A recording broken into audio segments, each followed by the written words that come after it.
बिस्मिल्लाहिर्रहमानिर्रहीम। ज़वार Hussain YouTube channel के नाज़रीन अस्सलाम वालेकुम। मैं आपके लिए आज एक और दिलचस्प वीडियो लेकर हाजिर हुआ हूँ। उम्मीद है आप इस वीडियो को मुकम्मल देखेंगे। तो नाज़रीन, इस वीडियो में हम बात करेंगे कि कैसे हम इंग्लिश को बेहतर बनाने के लिए अपनी एक डायरी बना सकते हैं और उसकी तरतीब क्या होनी चाहिए। तो उम्मीद है कि आपको हमारी ये वीडियो पसंद आएगी, तो इस वीडियो को आखिर तक लाजमी देखना है आपने। जी नाज़रीन, मैंने बात की डायरी के हवाले से। डायरी लिखना एक बहुत ही अच्छी आदत है। इस बात पर हम एक वीडियो पहले बना चुके हैं, लेकिन उसमें सिर्फ हमने डायरी लिखने की अहमियत पर बात की थी। लेकिन आज जो हमने डायरी के बारे में बताना है वो है इंग्लिश डायरी।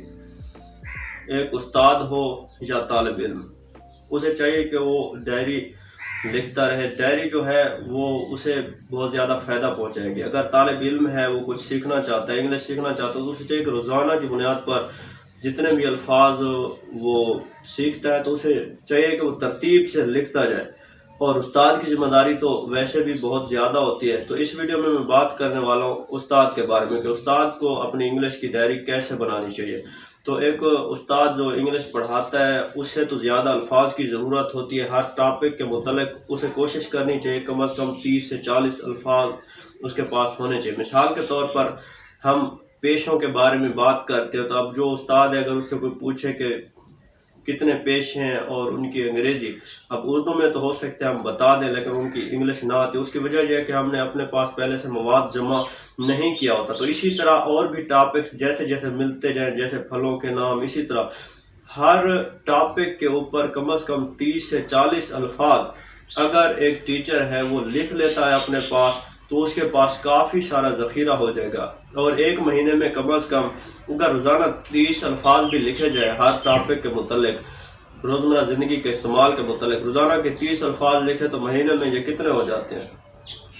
ये कम से कम 900 तो हो जाते हैं, और साल में तो ये हज़ारों की तादाद में होंगे।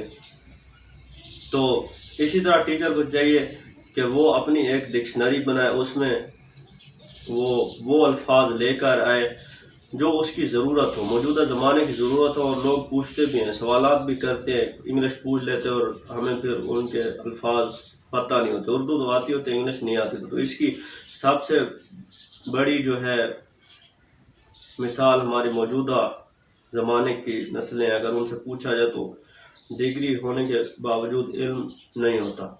तो ये प्रैक्टिस जो मैं आपको बताने वाला हूँ, इस प्रैक्टिस से आपको बहुत ज़्यादा फ़ायदा पहुँचेगा। सबसे पहले रफ रजिस्टर पे, रफ पेजेस पे, जिस तरह के भी पेजेस हो उन पे आपने चीज़ों को लिख लेना है। मिसाल के तौर पर आप एक टॉपिक ले चुके हैं, उस टॉपिक का नाम मिसाल के तौर पर आप रख लेते हैं कि प्रोफेशंस, पेशे कौन कौन से। तो आप इंटरनेट पे चीज़ें मौजूद हैं, उससे सर्च करें, उर्दू में लिखें उर्दू टू इंग्लिश डिक्शनरी।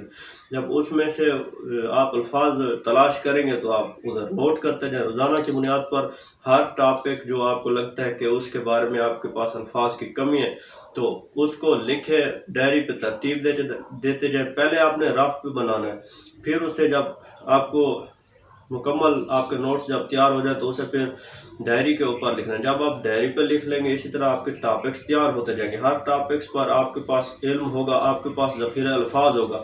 जब आपको असूल आते हों और अल्फाज ना पता हो तो तब भी कोई फ़ायदा नहीं है। इसलिए असूल भी सीखने चाहिए किसी ज़ुबान के, लेकिन उसमें इल्म हासिल करने का सबसे बेहतर तरीका यही है जो मैंने आपको बताया कि हर टॉपिक के मुतल्लिक़ आपने अल्फाज तलाश करने, उन्हें डायरी में लिखते जाना है। इस तरह आपके पास बहुत ज़्यादा इल्म होगा, बहुत ज़्यादा मवाद होगा और आप कॉन्फिडेंस के साथ बोल पाएंगे। आप कभी भी बोलते हुए शर्म महसूस नहीं करेंगे। तो उम्मीद है कि आपको आज वाली हमारी एक छोटी सी वीडियो पसंद आई होगी।